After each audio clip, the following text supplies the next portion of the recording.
video lecture, we are going to talk about Agrobacterium mediated gene transfer. It is the amazing technique in the field of plant biology and plant biotechnology. Yes, this technique relates on a bacteria called as Agrobacterium, which is a pathogenic bacteria. It is a gram-negative bacteria and rod shape, and it has a property of causing cancerous growth in the plant cells. Yes, it is an unchecked plant growth in the plant cells, and it is called as crown gall disease. The examples are Agrobacterium tumefaciens and Agrobacterium rhizogenes. It is a natural genetic engineer. It can transfer its own gene from the plant, from the bacteria to the plant.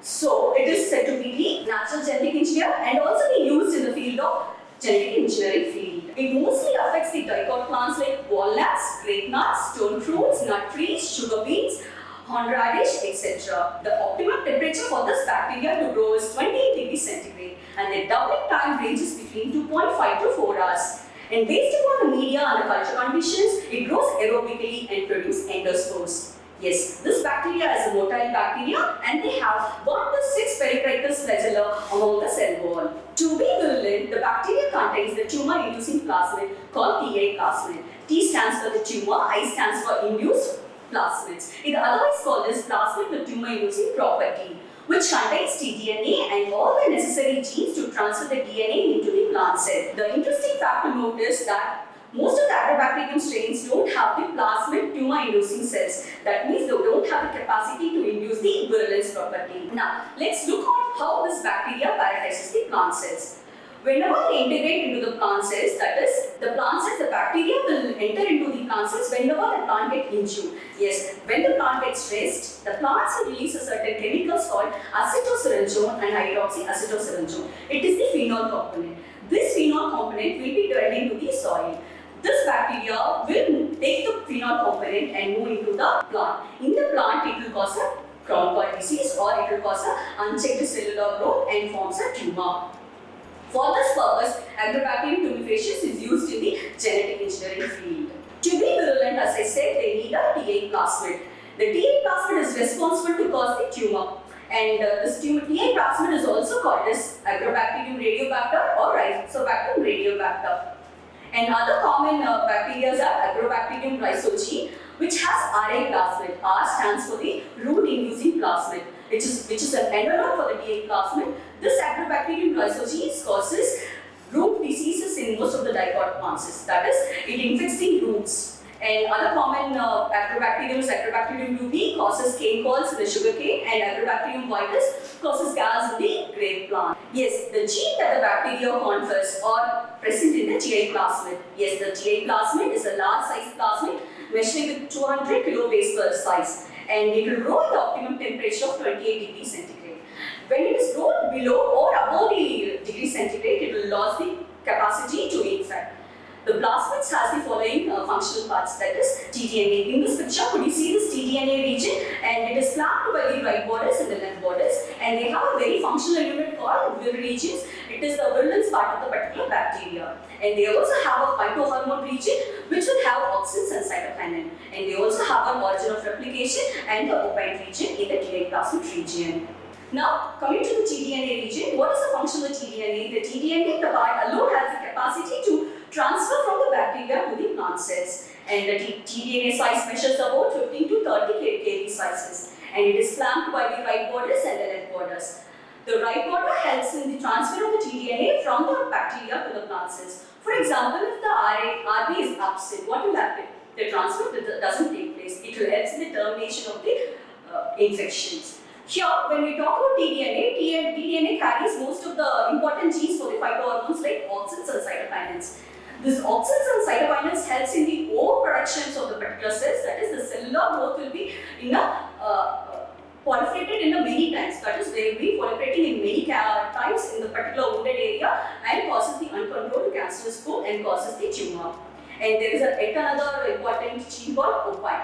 Whenever there is an overproduction of hormones in the site of the infections, that is in the wounded area, you can see a gall or a tumor in the particular plant. And the tumor can also harbor the plenty of bacteria. In this picture, you could see this the structure of the tDNA. There is another important gene that is opines. These are the low molecular weight substances present in the bacteria, and it will be triggered whenever the plant is infected by the bacteria, and it will cause a crown-called diseases. The opines are the essential components for the particular bacteria to get the nitrogen, carbon, and energy sources. Where do you get the opines? Opines will be released, that is, the opines are produced, or it is a condensed product of amino acids and the ketone acids, or it is the condensed product of amino acids and the sugar. Whenever there is a condensation happens between the amino acids and ketone acids, or the condensation between the amino acids and sugars, opines are produced. There are different types of opine, that is nopalite, octopine, and agropine. Depending upon the presence of opines in the particular plasmids, they are regarded as nopaline plasmids, octopine plasmids, and agropine plasmids. Yes, coming to the tDNA regions, they have the important sets of genes to be translated into the plant. For example, if you take auxins, cytokinins, opines, they need certain set of genes like OCS, NOS, FRS, MAS, and AGCs, which helps in the opine synthesis. TMS1 helps in the auxin synthesis, and the TMRs one helps in the cytokine synthesis. There is another very important gene to note here is the vir gene, that is responsible for the virulence property of the particular plant. That is, we have 6 sets of vir genes: vir A, vir G, vir D, vir C, vir E, and vir B. Here, the vir A and vir G are called as constitutive genes. That means always these genes will be functional in property and they will be always active in the bacterial cell wall. But the rest of the genes like vir G, vir C, vir E, and vir B will be like a thing. Whenever they meet, they will be stimulated. Whenever they get the signal, or if it is being induced, they will get the action property. Now, coming to the mode of transfer. Now, let's see how the plants get how the bacteria will enter into the plant cell. As I already said, whenever the plant gets their infection, that is, whenever they get the stressed property, they will release the phenolic compounds. These phenolic compounds like acetosyrentone and hydroxyacetosyrentone will be released in the soil. This bacteria, which is present in the soil, will have the surface receptors like the viriae. In step 2, you can see you have viriae regions onto the surfaces. This phenol components will go and bind to the viriae region. Being the viriae region being an autokinase, what they do is they undergo a photophosphorylation.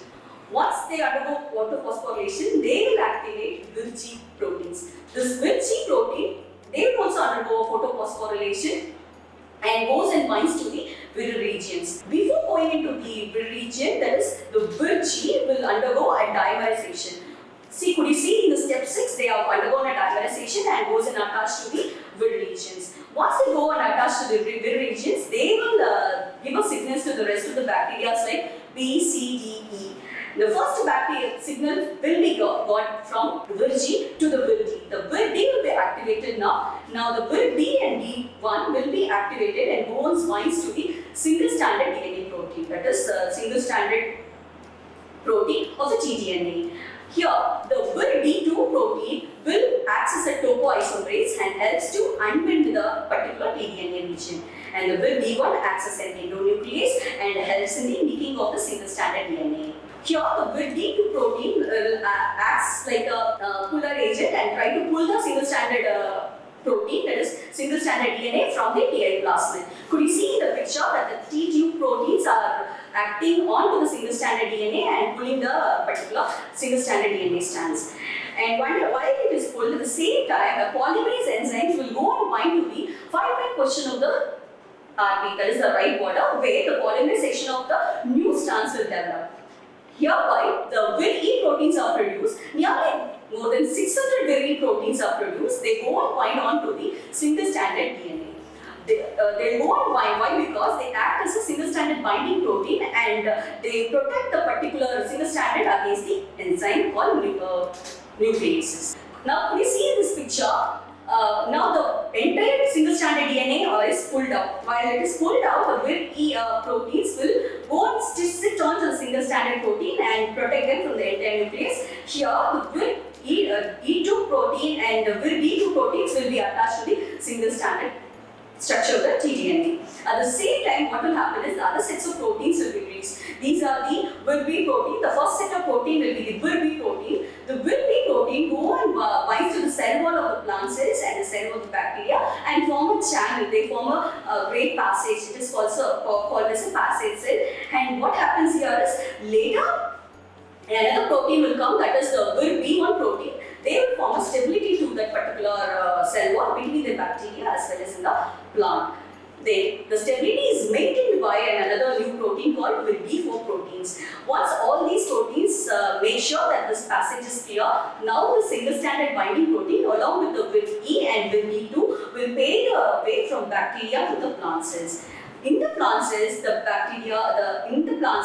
this single stranded protein will go and bind to the genetical part, that is plant genetical part, and they will undergo a homologous recombination. In the homologous recombination, they go and integrate into the plant cells. While they integrate into the plant cells, they will trigger their own sets of cells called auxins and cytokinins. These auxins and cytokinins will overproduce themselves to form a tumor in the particular plant. Here, could you see here is the overall gist of the mode of gene transfer and its action. An overview is, now, whenever the plant is stressed, once again I tell you, whenever the plant is stressed, they release a compound called acetylsyringone and hydroxyacetylsyringone. It is a phenolic compound. This phenolic compound gives the signal to the bacteria. This bacteria, when they get the signals, they release a virulent system. The activated tDNA complex then enter into the plant cells and integrate into the plant genome. When it integrates into the plant genome, they will release auxins and cytokinins that produce the curls in the particular plant. In the next video, we'll be talking about the role of the Agrobacterium in genetical engineering field. And we have important things to note that most of the dicot monocot plants are not a good host for Agrobacterium. That means they are very resistant and they do not produce phenolic compounds and they can't reduce the virulence property.